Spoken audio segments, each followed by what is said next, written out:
Welcome to another episode of Two ManDem Talk Movies. I'm your boy Enigma. And I'm your boy Kwame, and you know what we do? We like to give you them real movie reviews. I'll say real movie reviews, them real movie reviews, you know, from a ManDem perspective. And we got, it's not even a movie that we're discussing today. Nah. We're not reviewing a movie today. We're reviewing something that has been a long time coming. He's I wouldn't say, I can't even say legend in the making. He's been a legend. Iconic since he came out. Since been pimping. We're talking about the legend that is Eddie Murphy. And the documentary we're reviewing today is Being Eddie. Let's jump in. What did you think about this doc? Loved it, bruv. I mean, look, if you're a fan of this show, then you know we are enormous, humongous, big Eddie Murphy fans. We rode with him from the beginning. The first ever random recommendations was 48 Hours. We've always been a fan of his career, and so this for us was perfection. Basically perfection. Chef's kiss. All of that. We love how it showed his career from the beginning, from the stand-up days, from breaking onto the scene, from the first hits with 48 Hours, Beverly Hills Cop, showing that black people can travel around the world. He opened up the doors for so many of the heroes that we now look at, the Michael B. Jordans, the Denzel Washington, okay, not Denzel, Well, the no, Michael B. Jordan, Denzel, the 'cause he even mentioned that. He kind of, And yeah, it's he true. was the kind of the Because first guy. I had a feeling that. I remember when I heard him say that, I was like, I bet people are going to think like, no, he didn't. But no, everyone He forgets. kind of did. He came before yeah, it's not Denzel. like Denzel was smashing it like He wasn't at that doing time. that in the 80s. No, he wasn't. He was in St. Elsewhere. Yeah, he in was. Maybe 89. And until he got beat like a slave, that's when we started to take in glory. In Glory. Yeah, that's what we. Yeah, you're yeah. right. So Eddie, love how it covered that career. Love how you showed behind the scenes a family man, what he's like nowadays. With his 10 kids. With his 10 kids, I will say, you did not see that first wife once. That, bruv, I don't know if he said she cannot be seen in any photo or any video. There was one crazy. clip. There was one clip he saw of the ex-wife, and that was it. Yeah. You know Eddie said, "No, that's you're what I not was seeing going to that, say. bruv." You know for facts that he was mad particular about what was being shown. Yeah, 100%. Because there was so much stuff that was left out that should have and could have been in this doc. And I get it, I mean, like I said, I wanted it to be a series. I hoped it was going to be a mini-series, like maybe 4 or 5 episodes, you know, delving deeper into his career, into his life. Yeah. But it was just like a one full feature length, you know, 1.5 hours, 40 minutes, whatever. 100-minute documentary, which is cool. Which is cool because it's more than we've ever really got from Eddie. Exactly. But I mean, I'm not gonna lie, I wanted more because I wanted to know certain things. If he would talk about certain things that he's never talked about.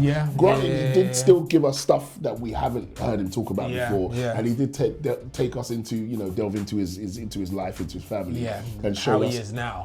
Showed us images and pictures from the past that we've never seen, and it was good. And I get it. Like, you want to show because I guess this documentary, when I think about it, like the documentary really was made for the current fan base. I don't know if it was really made for... Not for the hardcore, it's for the casual Netflix viewer who sees the Eddie Murphy documentary, presses play, you see Jamie Foxx, Dave Chappelle, Kevin Hart, Chris Rock, Jerry Seinfeld, and says, I'm going to watch that shit. That's the thing, and that's what's crazy, and that's why I always think it's so weird the times that we live in, because I feel like when you're a fan of somebody, you kind of you want it to be seen from their perspective, but I feel like that's the age we're in now, isn't it? Netflix is kind of a completely different era in where you take in content. It is. So they did a good job. I would never not say they did a good job, because they did. They showed us stuff that we've never seen. We obviously took us on a tour in his house. Yes. You know, we've never really seen Eddie's yard. Crazy house. They didn't really talk about how rich that dude really is. No. Do you know how rich that dude is? You know he's got his own island. Do you know that? He never talks about that. See, that's the thing. That's the sort of thing that I wanted him to talk about. I wanted to talk about stuff that he never talks about. Like, obviously not how rich he is, but I would have loved to have seen him as, I'm going to go to my own island, just go chill for a bit. The wife's there. I'll bring the kids sometimes. You know, I wanted him to talk about, you know, in a weird way. And I know he would have never done this. The scandal? Yes. Yeah. I wanted him to address it. It's ironic you thought, because I thought, man, if there's a time, this is going to be the time. That means we're never going to speak about it ever again, and it never happened. And I guess he's thinking, not that, people don't know about it now. People don't care. People don't know. Like back then it was big. But that's what I'm saying. everyone who's a fan of him from back then knows. Yeah. But the new fans don't. If you're a Shrek fan, you have You no don't know idea about what this that. You happened. wouldn't say, what? Eddie was caught with Transformers? You would say that loud. It's weird saying it, like, With a bro. robot in disguise. He was called with a robot in disguise, bro. Wasn't it twice? No. Okay, sorry. That's a Libby. You meant it twice. That's twice. That's a Libby. That's a Libby. But yeah, you didn't touch on those type of things. But then touched on the relationship with him and right? Charlie. Seriously? You know you got back. What the... Transformer. Yeah, a lot. That's what I said, bruv. A lot of people don't know the story. Yeah, I had no idea that happened. Bruv. Like soon after when it come out and then they tried to put him on blast, Transformer got back. Serious? I'm not saying he did it. No, I'm not saying I'm that not saying he did it, but obviously. boy, wow. But the Transformer got back. The Transformer was into mad stuff though. Serious? Apparently, yeah. Had like a track record of some shit. Wow. Yeah. So I'm that type of Eddie Murphy fan. I know all of that sort of shit. I used to read articles and shit. I was like, and this is the That's thing. what he meant when he done the film Meet Dave.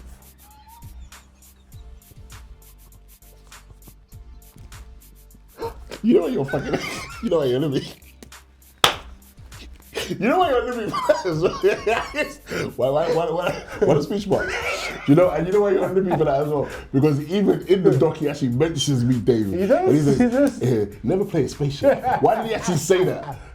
Maybe there was some connotations there that we don't know. That's what I'm saying. That's hilarious. That's what I'm saying. No, but yeah, no, like the doc was good, but like I'm saying, it was really meant for the new Eddie Murphy fan, the newer user, the new Eddie Murphy fan. As a diehard fan, what parts did you really like? Let's go to what you really did like. My favorite parts. I just wish he went more into it. And that's always the thing with Eddie. It's like he never delves deep into the stuff that you really like. He just he keeps everything surface level. Yeah. And it bothers me sometimes because there's certain things I'm like, yeah, Eddie, let's talk more about that. And the main thing for me was Charlie. I wanted him to talk more about Charlie. Don't get me wrong. Eddie actually, if you pay attention to Eddie actually talks about Charlie a lot. He does. Charlie's in his stand-ups. He talks about Charlie a lot. Do you know what I mean? Obviously, and even the younger brother is in the doc as well. Vernon's there. Vernon Jr. You know, and a lot of people don't know like he's a producer as well. He's a movie producer. Vernon's a movie producer as well. So he does stuff as well. So he's in the game basically. But it's joke because it's obviously. So unlike Chris Rock, Eddie helps his brother. Why are you coming with all the scandals right now? But the thing is, it's true though. No, because you know do you know what's so mad about that? Obviously, because you know, if there's a documentary about Eddie, you know Chris Rock is going to be. Yes, of course. So Chris Rock is there, Dave Chappelle's there, Kevin Hart's there, Fox is there, which is dope to see. Seinfeld is there, and it's so sad that you say that because it's true. Because it's like, look how much people Eddie's put on in his career. Eddie, and it's because obviously, he put on Charlie. Well, even before he put on Charlie, obviously before Charlie even did like comedy, Charlie gave him a job and he was in security. You know, put on all his family, literally put on all his family. All his family worked for him. He kept everybody close. And ironically, he put on Chris Rock, like you just said. He actually put on Chris Rock. Why don't Chris Rock put on nobody? Why don't Chris Rock put on? Like, anyway, we'll leave that one alone. But it's crazy. It's crazy. But bottom line is Eddie, Boomerang, Chris Rock. Dave Chappelle, Nutty Professor. Kevin Hart, Meet Dave. Ironically, it was Meet Dave. But that's what I'm saying. He worked with all of them guys at the very beginning. Eddie's always put people on. No one can ever say nothing about Eddie not putting people on. And then obviously Harlem Nights. Yes. At his peak, he put on everybody. Even his brothers in there. Everyone forgets Charlie's in there. Charlie's one of the men. Charlie's actually amongst. He's with Robin Harris. He's with his uncle, isn't it? His uncle's in it. His uncle's one of the men as well. The thing is, they've all got speaking roles. Family. That's what I'm saying. They've all got speaking roles. It's not like, they're just in the background. Eddie's kept that through line, man. Family, forever. Obviously, Arsenio is always there. I literally was about to mention that. Bottom line is, Arsenio Hall is in 2 iconic movies because of Eddie. Because of Eddie. And it's to be honest, you know what's crazy as well? Because Arsenio hasn't even got a movie career. He doesn't. Outside of Eddie movies. Go. No, you're right. Outside of Eddie movies. What's he got? Martial law. That's it. That's all he's got. Martial law. That's it. shit. That's it. Yench. That's it. All That's these it. good martial law. But the thing is, he with was great. Sammo He was great. I don't care because I That was love hilarious. martial law. I mean, martial law's love martial hilarious. law. We will not take any martial Nah, law slander. Please, but because it's hilarious classic. that that's Yeah. all But that's Arsenio has but, done. But that's why it's dope though, In because it's 45 almost years. like. No, but when you think about it, it's like Arsenio probably almost did that, just did it. He's like, Eddie was like, yeah, but just come Just and do do this, it, man. yeah, innit? yeah, Innit? Let's just come and go have some fun, innit? Yeah, You know yeah, you yeah. can do it. You're good at stand up. You're funny. You can act. And then after that, it's like, yeah, let me just go do my talk show. Yeah, but that was a long time ago, bro. He tried to bring it back. Still on. No, but he tried to bring it Again, back. there was a big gap between him bringing it back. But you also got to take into consideration when it was on, it's actually the greatest talk show of all time. It was. There's no other talk show, and I'm including all of them. But Ricky Lake was great. Sally Jesse Raphael was great. Doesn't mean anything right now, does it? Okay. Do you know how happy Arsenio was when that Coming to America 2 call came through? The 2 call, the second call. Yeah, the call for the sequel. Arsenio, yes! Yes! You know I'm there. I'm there. Yes, I'm I'm there. there. I'm coming. I'm there already. I'm at your door. Open the door. I'm here. What are you talking about? Man was already there. He was ready. Arsenio's career outside of Eddie Murphy movies is come on. diabolical. Come on. However, look, glad that Eddie put everyone on. Glad to see everyone just showing the reverence to the guy who, in our opinion, the greatest film star of all time. Yep. The career is unparalleled. The classics he is are a phenomenon. Phenomenon. Classics from the 80s, the 90s, the 2000s. No, because as they say, there are certain people in certain careers, like there's stuff that came before them, and then there's everything that came after them. Yeah. He's one of them people. Definitely one of them. He's Definitely, one of them that's people. a good point. You know what I mean? And there's a few of them in our lifetime, and you know, and ironically, most of them are actually black.